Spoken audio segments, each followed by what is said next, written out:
What's good, y'all? This is the real A-Town, aka RGB Fox, and I'm here with another Sylvan deck profile. The only reason I'm making this one before I release my Gear one is because I actually took this tournament. I took this to 2, which essentially was different weeks regardless.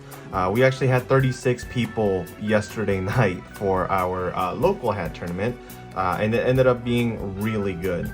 A lot of people, and we even had people missing, so it could have easily hit 40, which is crazy. I'll put a picture of the actual like tournament lists or the matchups here, but yeah, 18 tables. That was a lot of individuals.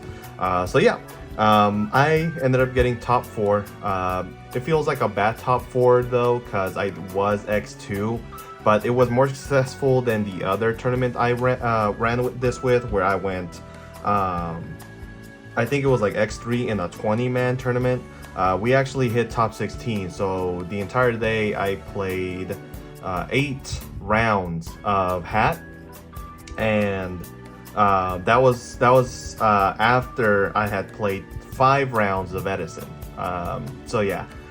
It was a pretty big tournament and a really big shout. So shout out to my community for pulling through. I fuck with you heavy. So yeah, top 4. This list is mostly inspired by Donnell Washington, aka D Nasty Karibo. So shout out to him. With his recommendation, I actually made it farther, and I was actually able to beat Hat. In the first 4 rounds, I played 4 hat decks.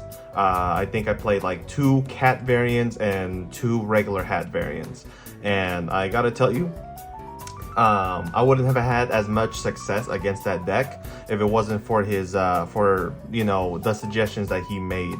So yeah, now you'll see here exactly what I played, but we'll start with the main deck. Everything's mostly the same. There's just a few things to touch on, so if you watched my previous video, it's basically the same. You can just I don't know, watch that instead. There are some differences though that are really important.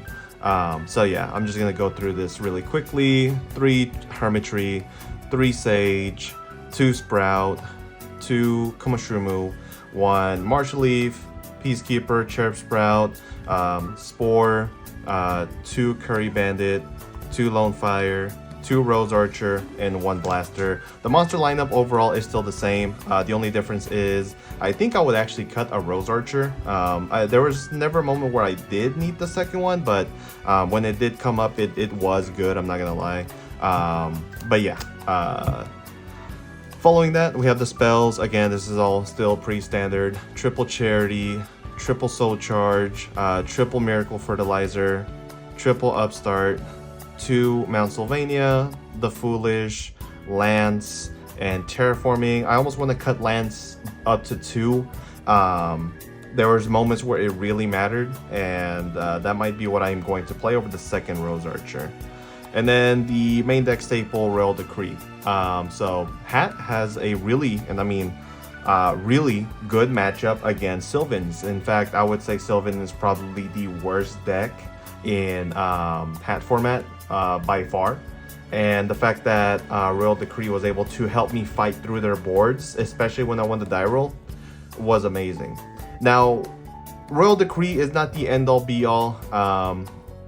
There are times where people were like, why don't you just play Trap Stun instead? At least if that gets MST'd, you can use it. And while that is true, I'm trying to stun them until I'm able to play the game. And the deck not playing any traps really helps out a lot. So I would say Royal Decree is 100% needed if you know that your tournament is running like a bunch of hat, or because it's still the most represented. Let's be real, the deck is really cheap. You could probably build it for $100 because there's a lot of commons due to the reprints. So yeah, if you want to build hat wholeheartedly, you can go for it because it is the cheapest deck that you can build for the current format. Probably even Sylvans as well, but I digress. Regardless, Royal Decree helped a lot, and if I didn't have this, I was losing, I would say 20%, if not 30% more of the matches that I faced this against. This did well in hat against hat. This did well against gear. I have no what's it called? no regrets playing this whatsoever. So yep, I say that, but I did lose to Lightsworn Ruler, but even the Kree is not like insanely terrible on there. So yeah. Dracossack tokens. Okay. For the extra deck, basically still the same. 2 Felgrand, give him Puppet of Strings, Heretic Ruler of Heliopolis, the Alsei, the Big Eye, the Dracossack, the Aurea, the Equipped. For the Synchros, again, everything's still the same as standard. Shout out to Jesse Flores for the Scrap Dragon upgrade, by the way. Finally got a Nulti.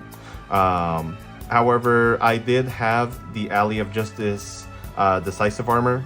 It can come up, and I tried it. It didn't come up yesterday. Even though I did play against Lightsworn, this card is honestly not very good. I would definitely replace this with Black Rose. So if you're gonna play this deck, I would definitely play the Black Rose instead, because wholeheartedly, if I had a Black Rose, I think I could have won my second hat matchup. Again, I played 4 rounds of hat for the first 4. I played against Noble Knights in the 5th round, and in Top Cut, I played Lightsworn Ruler, Girgia, and then Lightsworn Ruler again in top 4. So yeah. I think Black Rose would have done a lot more work, 100%. Plus, it's a 7, so if they stop it, you can go into your rank 7s. And you can, in fact, make it like more often than you think. So yeah, that is that. For the side deck, not much had changed, but I would personally make some changes going forward. 2 DD Crow, 3 Maxi, 3 MST. I actually didn't like MST as much. Unironically, I think it was really bad against Hat, so I know that's weird to say, but it was actually really bad against Hat. I would much rather play this against Mythic Ruler, because this can come up when they go skill drain, and then you can just like immediately pop it and move forward. So yeah, double Forbidden Lance. I like this. This is staying. This I may find substitutes. I don't know. 2 Mistake. Mistake was good. I like Mistake a lot. Rivalry and 1 Vanity's Emptiness in the side. I think if I were to replace the MST, it would be more Emptiness. This came in clutch. So I wish I did play more. And yeah, that is it.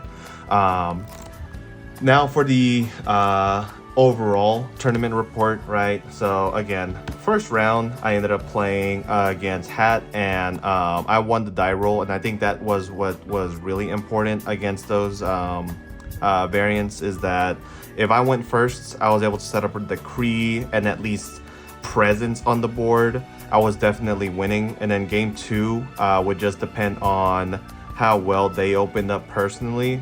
As far as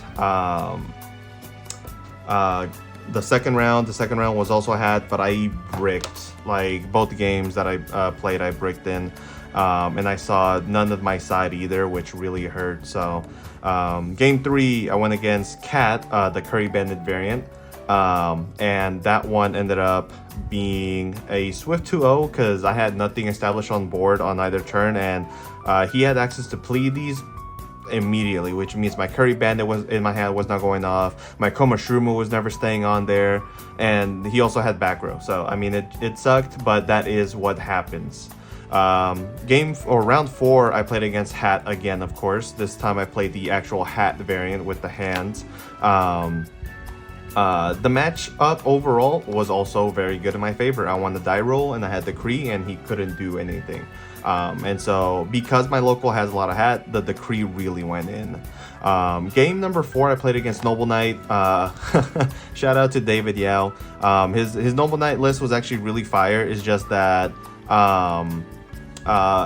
playing him, he bricked. He couldn't set up his Noble Knight combo, so it's kind of hard to beat double Felgrand when you don't have any engine whatsoever, and the imperm effect is just kind of crazy. So the glare is really bad there, but yeah. Round 6 was top 16. I played against Lightsworn Ruler against the boy Jesse Flores. The match was really back and forth. I think game 1 I did misplay, but like he had double breakthrough skill in the graveyard, so like he was dugging on me. So I had a board of like Felgrand. I had a I had a Felgrand, I had a Dracossack with 2 tokens and the Big Eye, because I took his Michael to make the Dracossack, and he had double breakthrough skill. So when he went Black Rose, I mean, I just couldn't stop it. It really sucked, but yeah, that Soul Charge is good until it's not. So because he had so much gas, it just really hurt. Game 2, I was able to take control and win, and then game 3, it came to time. We were kind of dugging on each other when we could.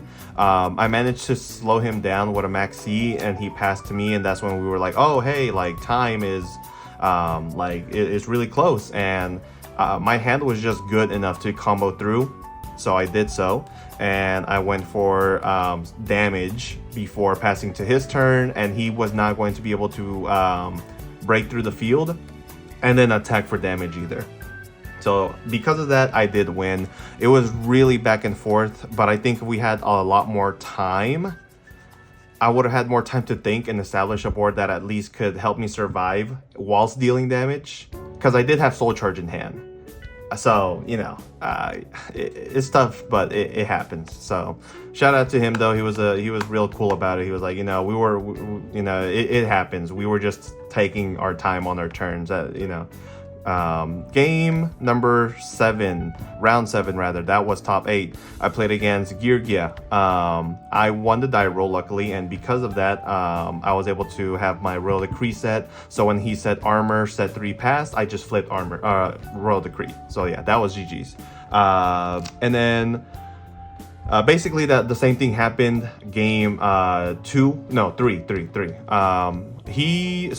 I actually started with Lone Fire into Hermitry, so I had 2 Lone Fires engraved, and I thought I was gonna Dougie on him with Double Felgrand, except that didn't happen. Instead, what happened was he DD Crows my 2 Soul Charge targets, and I'm like, okay, but it didn't matter because again, I had Royal Decree, Mount Sylvania, the Hermitry, and a what's his name, Sage Akoya in my hand. And because I stacked the Martial Leaf, I mean, I popped his armor and I had Decree on his ass. So it sucks for him, honestly. I just drew really good. And then the last round, top 4, I played against Lightsworn Ruler again. I think like his mills at the beginning were not good until they were good, and because of that, it solidified the game. There like once Lightsworn Ruler gets rolling, it's kind of hard to stop them. Even when you play Hat, I mean, it's just so tough. And so he ended up 2-0ing me, and he played through double rivalry and the vanities with a minor board that I had. I don't know how he did it. Oh, actually, I would have won game 2. So he had a Lila in defense mode, and it was going to be able to be flipped to attack mode with 2 Luminas. So I had my Rivalry. My plan was to make Alsay with the Spore in my graveyard and bottom deck the Lila, so that he would have to be, like, he was 100% going to be milled out at the end of the turn, and then I would just skip my turn, and you know, he wouldn't be able to draw, and then it would be my dub. But we could not go to game 3 because he DD Crowed me at the correct time, and that was on the Spore. So I couldn't make Alsay and put the Lila into the bottom of the deck. And because of that, I was forced to swing over, praying that he misplayed. But then he was like, well, Lumina effect, discard, summon. Yeah, I mean, that was game. So, yeah. Overall, pretty good game. Pretty good matches overall. If there was one thing that I would change, like I said, play the Black Rose. The Black Rose is the card that you actually want for the overall matches that you play, because clearing out their board feels good wholeheartedly. And if they get negated and your Black Rose, you know, somehow stays on the field, it has a lot of synergy with your XC's play. So yeah, that's about it. Thank you guys for watching. Peace. Have a great day. The next video is probably going to be another commentary with Sylvan, so hopefully, you know, you'll enjoy. Thanks.